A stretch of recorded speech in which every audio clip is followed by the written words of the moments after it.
A biblical perspective on life, culture and current events. This is 2020 on Vision.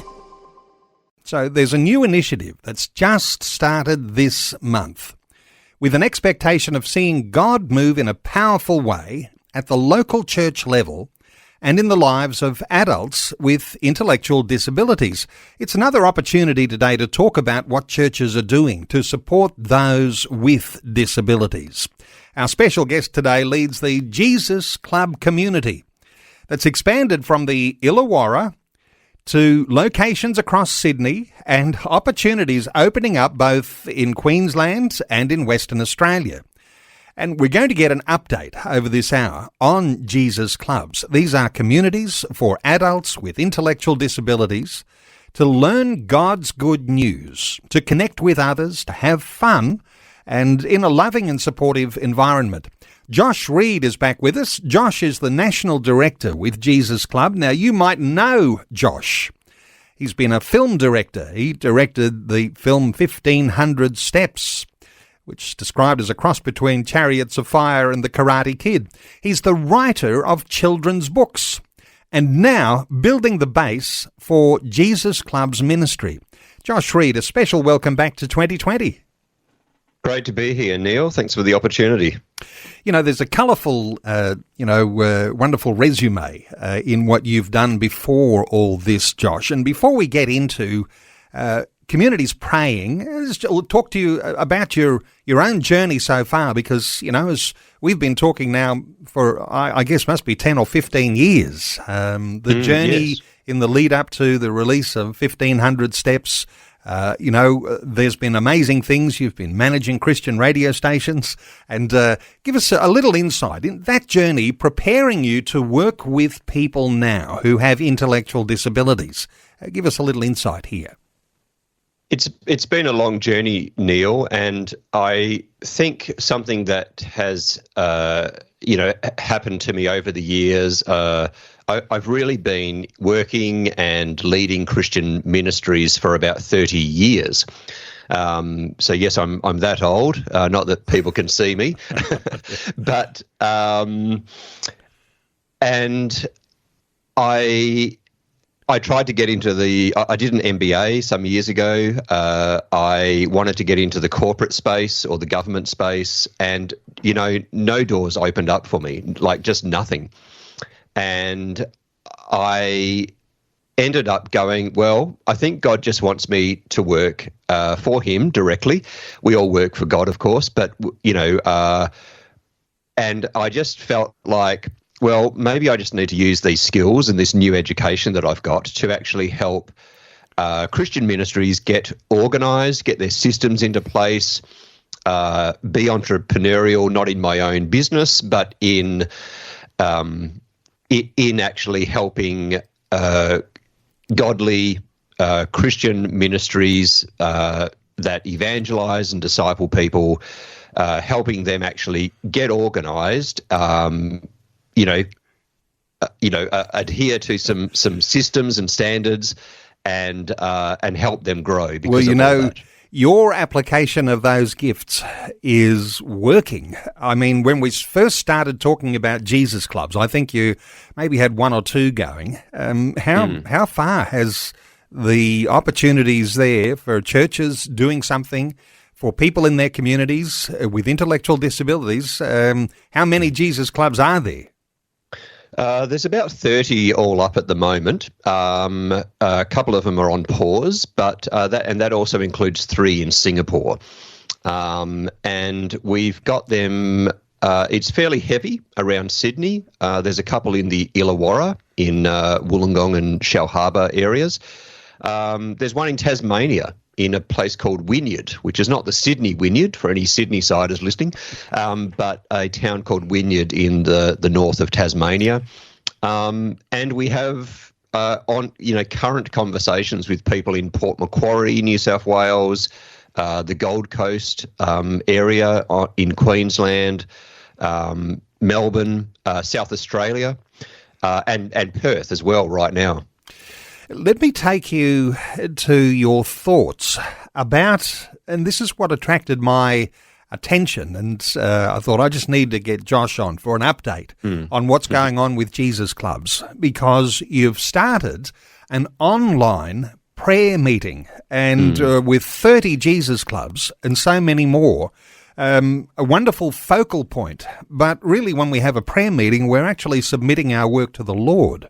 Give us your insight here, because the idea of having a prayer meeting, especially around the sort of ministry that you're involved in, what's going on in your heart here? Yep. It has come from, I guess, a change in me, Neil. And I came back from a longer family holiday with our adult children, which was just a beautiful family bonding experience over the Christmas period. And it was almost like going on a long service leave. It wasn't that long, but I was able to totally switch off, think about other things. And over that time, I read a couple of books and was, maybe just a few devotions. And I got to thinking, I've always been somebody who is entrepreneurial and has always been able to look at some place, some organization, including Christian ministries, and I can almost immediately go, okay, this is your problem. And I can see what the solution is. And I will go, okay, I reckon that's the solution to this problem. And I'll go ahead and I'll set goals, and then I'll work my way back, and I'll make a plan to achieve those goals, and then I'll commit it to prayer. So I think you can see that that's a little bit of a backwards approach when we look at people in the Bible, Neil. If we look at people like Nehemiah, before he built the wall, or even before he approached the king, he prayed. He prayed and fasted, and he prayed several times. And when we look at our Lord and Saviour Jesus Christ, when he was on earth, he fasted and prayed for 40 days before he started his ministry. And he also, prayed for a long time, all-night prayer, before he chose his 12 disciples. And we can pick out many examples of when Jesus escaped the crowd, escaped the highlights, and went and spent time praying with the Father. And I was really convicted that I need to prioritize prayer in my own life. And I need to actually, when it comes to ministries, instead of just going, okay, well, I know how to do this operational stuff, and I'm very entrepreneurial, and that's just how I'm built, I actually need to go, no, before I even set the goals, Josh, you need to spend some quality time in prayer, and not just saying, God, these are the needs, please help me to fix them, but actually spending some time listening to God, seeking his word, hearing the voice of the Holy Spirit as best as I can, and trying to discern as best as I can what God wants to do in my life, and when it comes to ministries, what God wants to do with that ministry. And so even rather than focusing on growth or focusing on, a capital, project, I've, as a leader of a ministry, I've actually had to take a different approach and say, no, I need to spend quality time in prayer and ask God where he wants to take this ministry, and actually treat prayer as a much more powerful tool than my MBA. I think listeners can hear something in your heartbeat here, that even though in the natural you might be thinking, I'm gifted, I can see problems, I can see solutions, I'm entrepreneurially minded, I'm qualified here. And to be able to recognise that little bit of humility, which I think listeners can hear, that says, Lord, without you I can't do this, and submitting these things to God. And perhaps there are people who are listening in all sorts of communities all across the nation, thinking, I need what you've got in my community. Prayer's not a bad place to start. I can hear this in your heartbeat because, unless God's going to build the house, we might be building in vain, and to submit to God. But this idea of praying together, people joining into a web prayer, so that wherever you are, you can be a part of a prayer meeting. There's a lot of things happen in prayer, aren't there? And inspiration happens in prayer too. You are praying with others. There's something dynamic, supernaturally, because you're before God, but together you're in the boat, and you're, everyone's rowing their own course, but you're doing it together. That's a great way to unite people. Is that uniting people a part of what you're trying to do? Yes, it is. Yes, it is. I want people to unite together with me and with God. And as Christian people, we all have God's Spirit with us. And I want people to unite together and come together at a certain point on Zoom, and to actually have a list of prayer points and go, this is the prayer needs of Jesus Club, the central support organisation, which starts and helps grow church-based Jesus Clubs. And here's some other prayer requests directly from the Jesus Clubs that are already running. So yes, I think it's definitely a uniting concept, but also just recognising that if we're trying to do it without praying, if we're trying to do it without God's guidance, then we may be wasting our time. And I guess one of the things that I was really convicted of when it came to Jesus Club, Neil, was that we've had some growth, some good growth over the years. But I've always had this bee in my bonnet that there's no reason that we can't start 200 clubs, like almost, over a 12-month period, because our back-end systems are capable of that. And I thought, well, I don't want to just be hanging around in this ministry for another 5 years, 10 years, and for it just to be starting 4 or 5 clubs a year.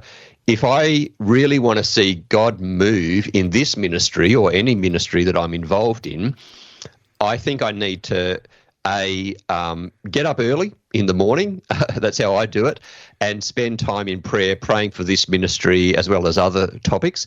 But I also need other people around me praying. So not just praying for me, but people getting together and committing to go, no, we see that this ministry is important, and the first thing that we're going to do is to pray.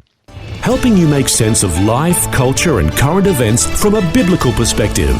2020 on Vision. And our talkback line is open on 1-800 316 316. You might want to join into our conversation today. We're talking disabilities and intellectual disabilities as a focus. Our special guest is Josh Reid. He's the National Director of Jesus Clubs and jesusclub.org.au, and an opportunity today to connect with Josh in a special way, find out some details about how these things can happen in your local church. We'll take some calls in just a few moments, but Josh, describe for us what a typical Jesus Club gathering looks like, because, it might be all sorts of images in our listeners' minds. Tell us what it looks like when you're gathering with a Jesus Club.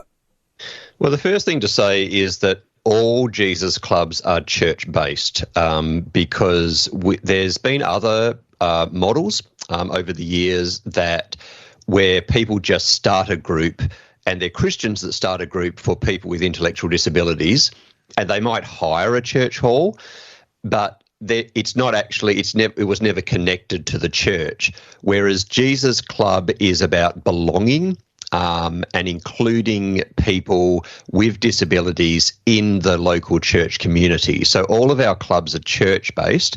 It's a little MOU that we have is signed off by the senior minister or the pastor, and they're mainly run by volunteers who are part of that local church congregation.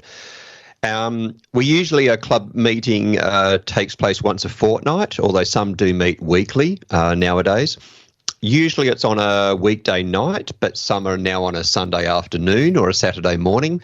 And it runs for about 2 hours. It usually kicks off with some singing, either pre-recorded, playing some Colin Buchanan CD, or people actually get up with guitars and sing if they're able to.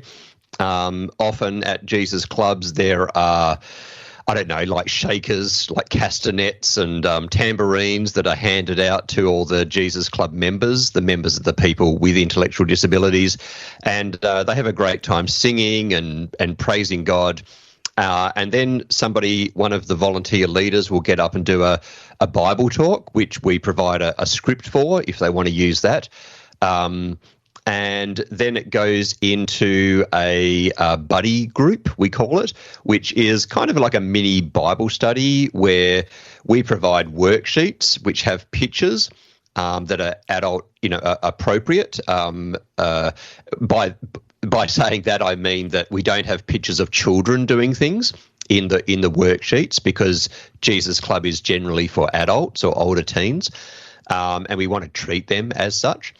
And that's more of a bit of a look at what does the Bible say, how do we apply it to our lives, and then there's either a craft activity which is tied into the theme or the topic of that lesson, and then there is the highlight of the evening for most Jesus Club members, the supper. It's all about food, isn't it? It is often all about food. I know Arthur Stace, the Mr. Eternity, was attracted to going to the church with the promise of a rock cake and a cup of tea, and God did great work through him. Yep. So I don't think there's anything wrong with supper being the highlight to bring people to church initially.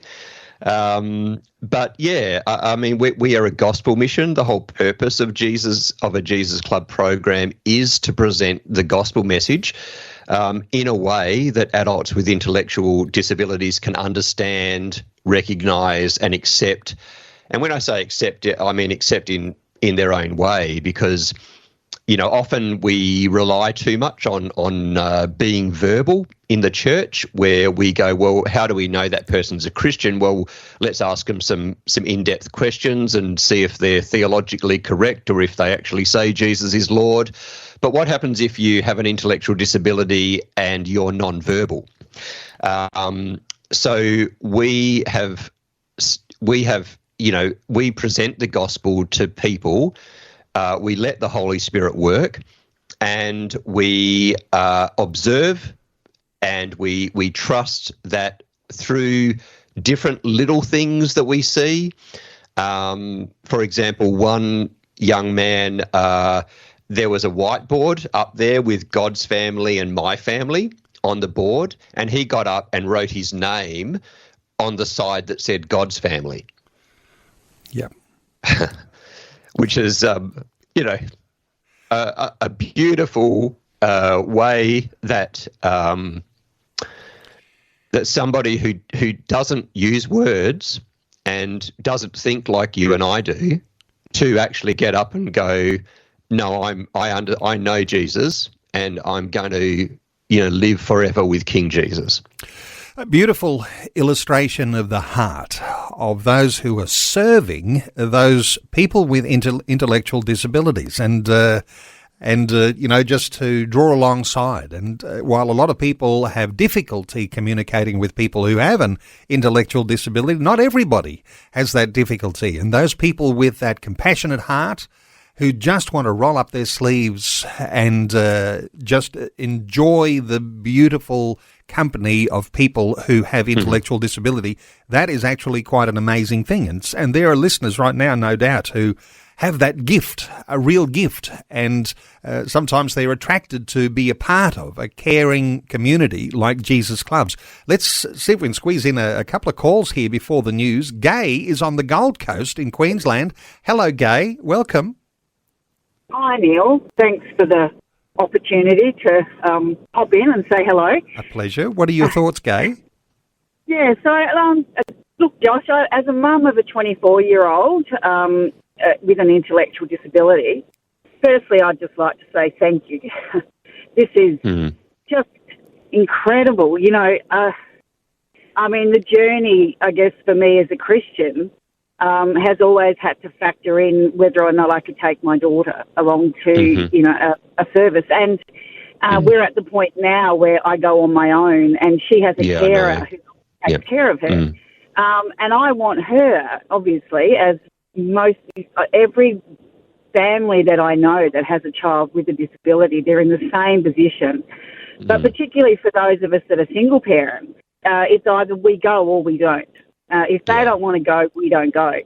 And not everybody has the funding, you know, required from the NDIS to have a carer on a Sunday. It's very expensive. So I guess, you know, for us, it's a blessing we do. But, you know, and when they're younger, they're not necessarily receiving funding. There's just all that stuff. There's just so much, and I'm quite sure you're well aware of it. So thank you from the bottom of my heart. Gay, wonderful to hear from you. Let's get a response here. Thoughts here from you, Josh, for Gay.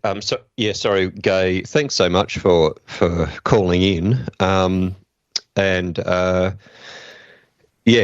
We've here at Jesus Club, we hear that story, you know, many times of, you know, not being able to bring your adult child with an intellectual disability along to church. You didn't say this, but it wouldn't surprise me if you've gone to some churches and you've been asked to leave, or gone to some churches and people just look at you funny because your child's making noise or not behaving in the right way, which happens. We hear that sort of story all the time, and I just recognise that as a parent that there's often this grief that you experience. And I don't mean that, you know, I would have liked my child to be like this. I don't mean that, but there's often this. You're not invited to the playgroup. You're not invited to the kids' parties because, you know, your child's too difficult in other people's eyes. And then as an adult, you know, Christian people, we're all forgiven sinners, right? But sometimes we can be pretty insensitive to people who aren't, you know, white middle class, and you know, educated and stuff. And we, even though we have a heart to reach out to people, we lack the skills to do that, and sometimes, you know, churches can be just a bit rude when they're meeting people that are a little bit different from them. I've got to cut in here because it's news time, and news doesn't wait for our conversation. Gay, thank you so much for calling in, and you know what? I think we're hearing the heartbeat of what you're sharing, and just hearing Josh's response as well.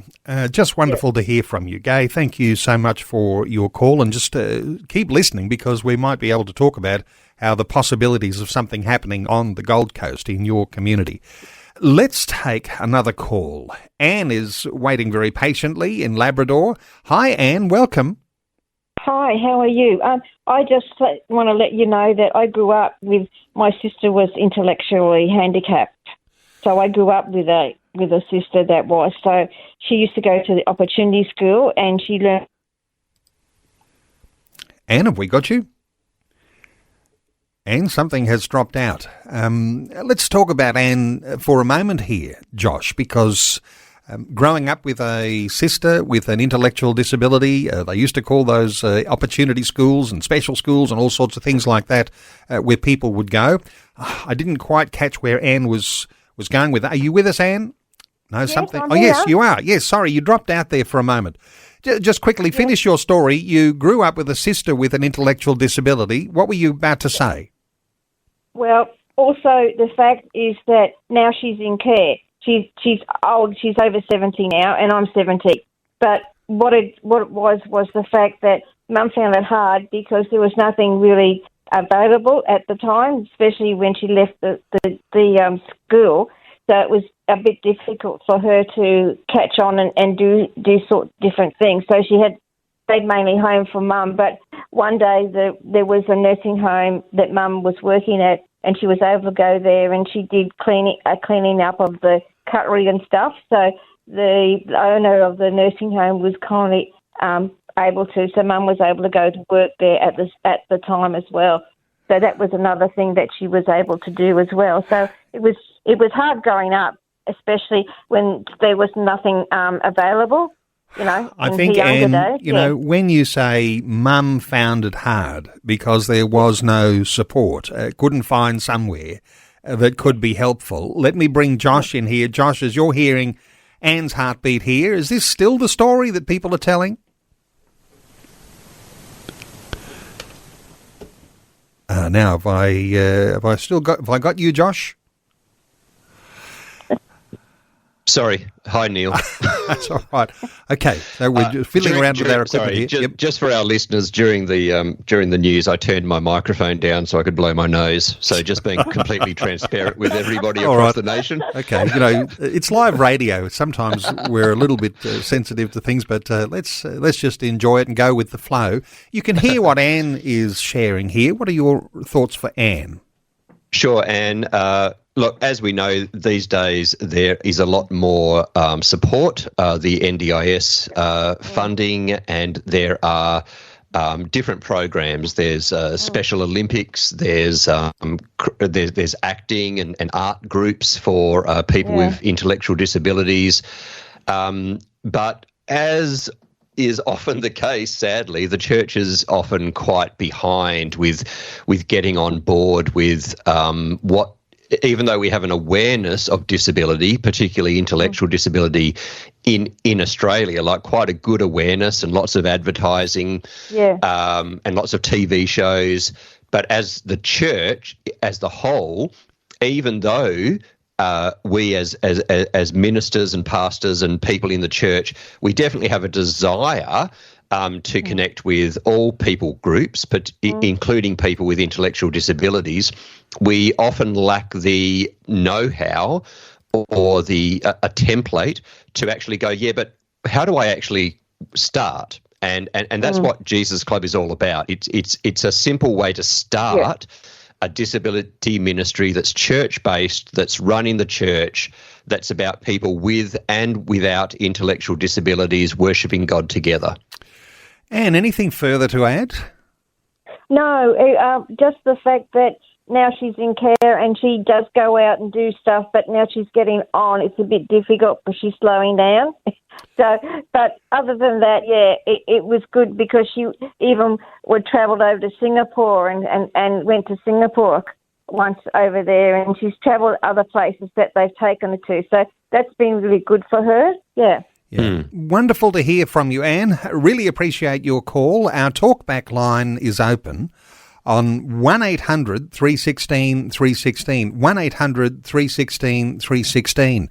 Josh, when we hear that, as you say, NDIS has made lots more opportunities for people with intellectual disabilities to be able to do some things that they were never able to do before, but I'm concerned when you say the church has not always kept up with that. Is what you're doing with Jesus Clubs an attempt to actually narrow that gap, to bring churches the back-end possibility to be able to support a program that runs within their local church so that there's care for people in those local communities? Is this some way of addressing that? Because, leaving church out on the side, you can distract people endlessly with money for activities, but the church has to be in there somewhere. Yes, and our desire is for Jesus Club community, the office, the head office, I suppose, to not actually need to exist, at some point in time, because we want disability ministry to be as common as running a Sunday school program or a youth group. That would be our desire, that when when a minister or a pastor starts a church or graduates from Bible college and goes to a church, they go, okay, we need sermons, we need Bible studies, of course we need a kids program, we'll need a youth group, and we'll need a disability ministry. That's what we would love church ministers to start thinking about. Yes, so that's where we want churches to. We want them to start thinking about it, and we provide Jesus Club as a proven method, and with templates and resources and Bible lessons and training and the whole kit and caboodle that we give churches. We make it really, really easy for any church grounded in the gospel to start their own Jesus Club. Now, Jesus Clubs aren't just for adults who have an intellectual disability because, as I understand it, and, we might just be, in reality, the leaders don't have these disabilities, and there are lots of support people who will work in those opportunities as they arise. How do you describe the fact that it's not just about people with intellectual disabilities, but it's the carers, it's the families, it's the leaders who want to respond and do something just profound for their community? Yeah, we have, so Jesus Club, it would be a mistake to say it's just about adults with intellectual disabilities, because it's actually about leaders without intellectual disabilities helping to explain the gospel in a way that they can understand to people with intellectual disabilities, but then it's actually worshipping God, doing fellowship together. So it's doing Christian fellowship whether you've got a disability or you haven't got a disability. As far as the leaders go, a lot of the leaders are, and these are all just volunteers in the church, it's usually not a paid staff worker.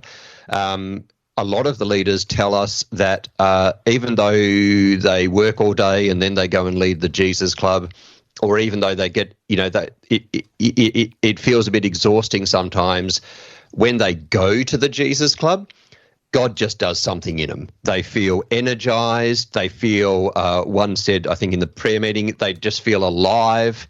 They feel refreshed.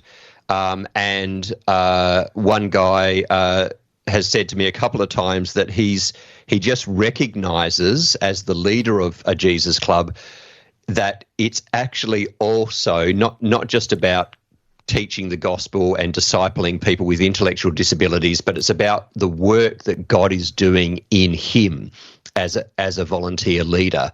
And that's significant in his own spiritual growth and walk with following Jesus.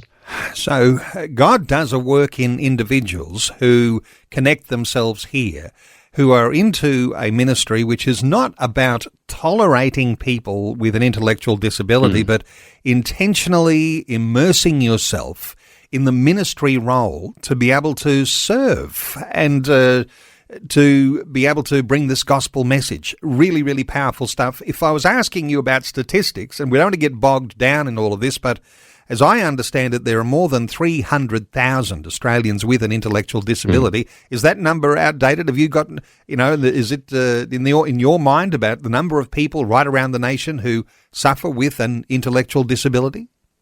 Yeah, there's probably about 3% of the Australian population that have an intellectual disability. As far as churches go, I think there's the National Church Life Survey said last time, which is fairly recent, it was something about only 5% of churches in Australia are doing anything to do with disabilities in their church. So they're only 5% of churches are running any sort of program with disabilities, but I know that disability is a very broad term, and sometimes that just means that they've put in ramps for people who are wheelchair users, or they've got disabled toilets or something like that.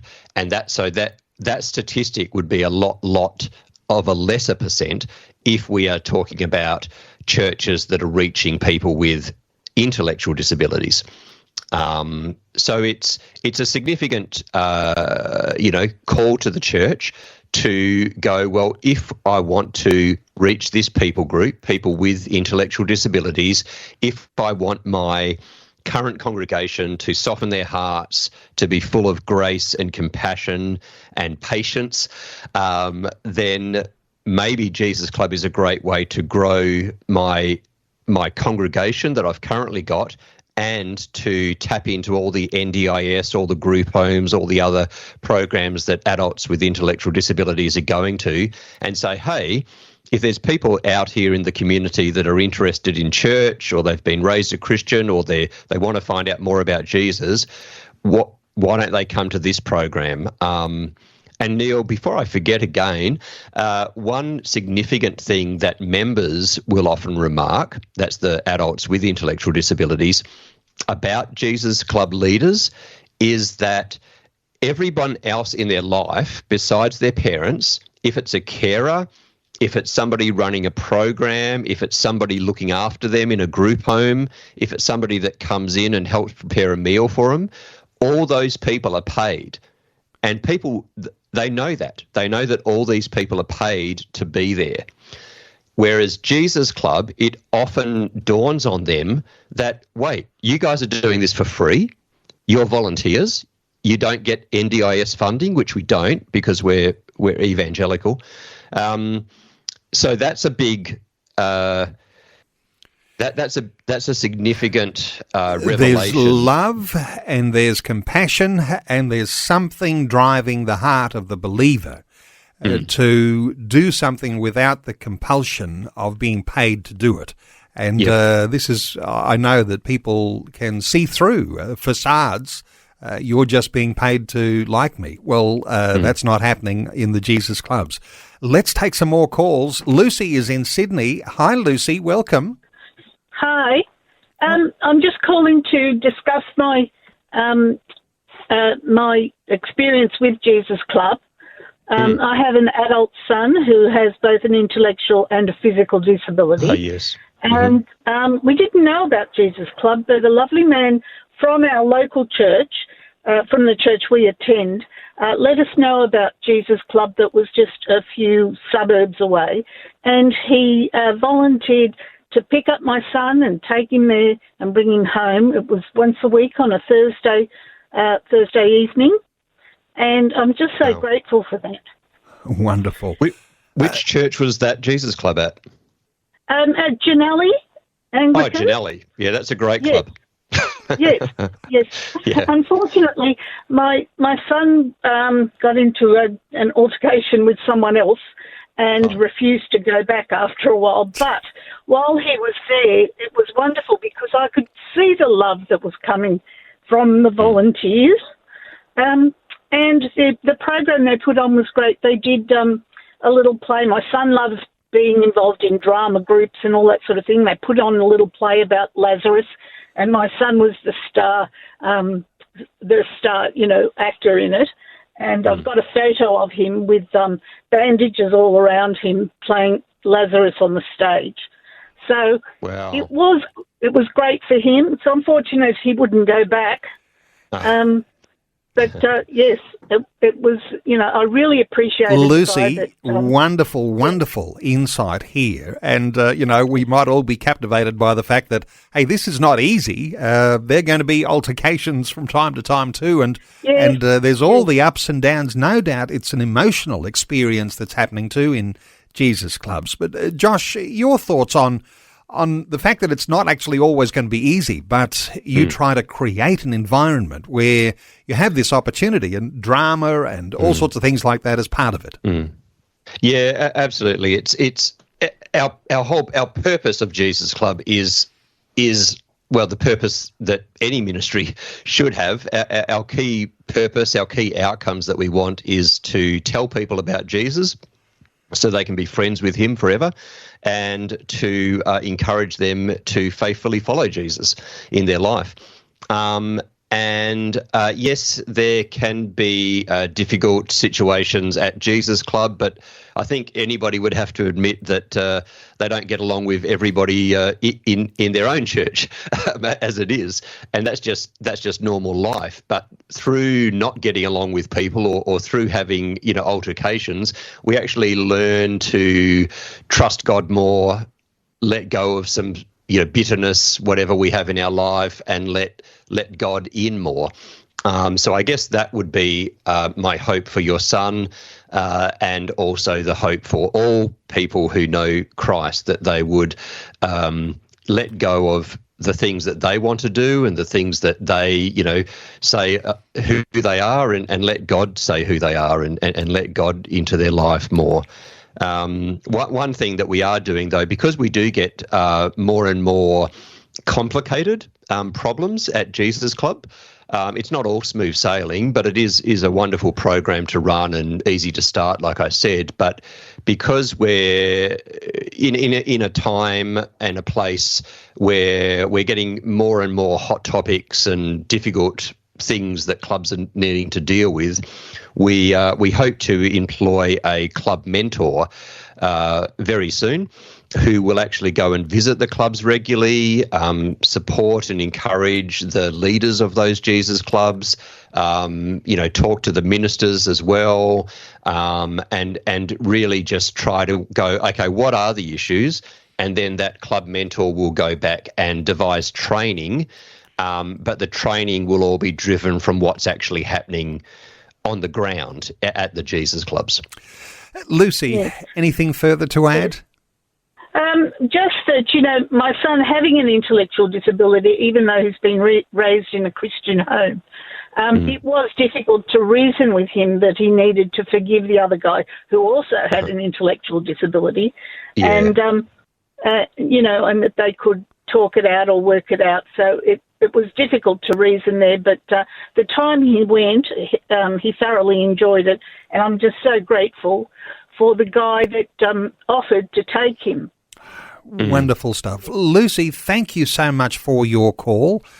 We have to put a line under any other calls now, just about out of time. But Lucy in Sydney, wonderful to hear from you. You mentioned that you've got a recruitment thing going on right now, so you're looking for someone, Josh. Yep. You're looking for someone who'll take on that role, a club mentor. I imagine that you're probably looking for someone that you can be alongside. Do you have to move to the Illawarra to apply for this job? I mean, some people will be thinking that's the sort of thing I could do.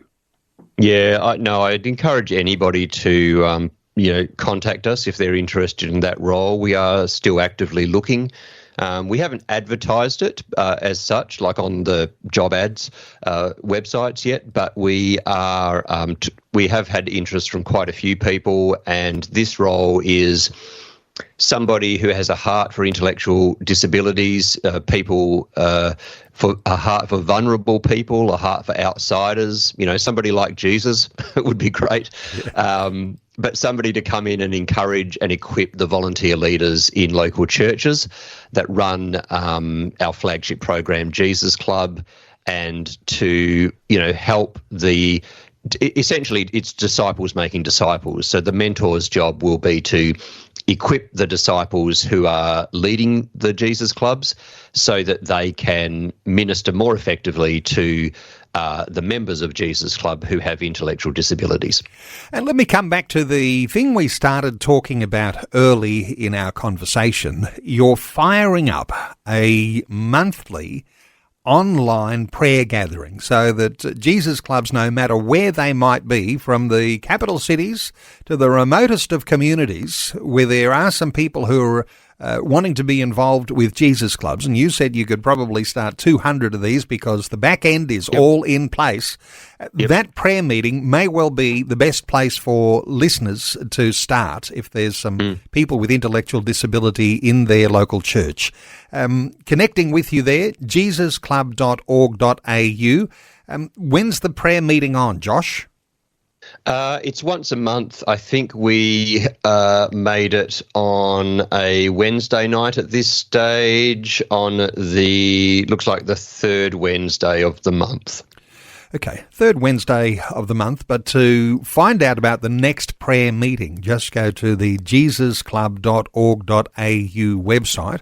No doubt there's a way you can make contact with Josh. Yep. Josh Reid is the National Director with Jesus Club, and you can be a part of that. Already 30 clubs that are operating, as we're just doing a little bit of a check-in and just see how things are expanding. You can hear Josh's heart. You should connect with him at jesusclub.org.au. Josh, thanks so much for taking some time to share your heart with listeners today on 2020. Thanks so much, Neil. Thanks for taking time to listen to this audio on demand from Vision Christian Media.